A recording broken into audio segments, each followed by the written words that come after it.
Hello. അങ്ങനെ കുറേ നാളിന് ശേഷം ഞാൻ എൻ്റെ പിരികം ഒരുപാട് കിളിച്ചതിന് ശേഷമാണ് ഞാൻ ഈ പോയി ത്രെഡ് ചെയ്യുന്നത്.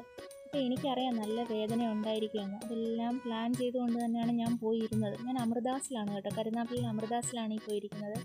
പക്ഷേ അവർ നമ്മൾ പറഞ്ഞു കഴിഞ്ഞാൽ ആ രീതിയിൽ ക്ഷമയോടെയൊക്കെ എടുത്ത് തരും.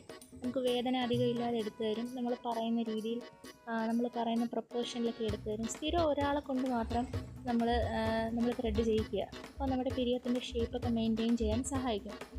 അപ്പോൾ ഇങ്ങനത്തെ ഇരിപ്പ് കണ്ടു കഴിഞ്ഞാൽ നിങ്ങൾ വിചാരിക്കും ഞാൻ ഇത്രയും ധൈര്യശാലിയാണോ, ഇത്രയും വേദനയൊക്കെ സഹിക്കാനുള്ള കപ്പാസിറ്റി. വേദനയൊക്കെ സഹിക്കും, പക്ഷെ പിരികം ത്രെഡ് ചെയ്യുന്ന ഈ വേദനയുണ്ടല്ലോ, ഇതൊരു അപാര വേദനയാണ്. പ്രത്യേകിച്ചും കാടുപോലെ കിളിച്ചതിന് ശേഷം എന്ന് പറയുമ്പോഴത്തേക്കും എന്തായാലും വേദനയൊക്കെ സഹിച്ചു. എന്തായാലും നമുക്ക് ഫൈനൽ ലുക്ക് കിട്ടാൻ വേണ്ടിയാണല്ലോ നമ്മൾ ഇത്രയും കഷ്ടപ്പെടുന്നത്.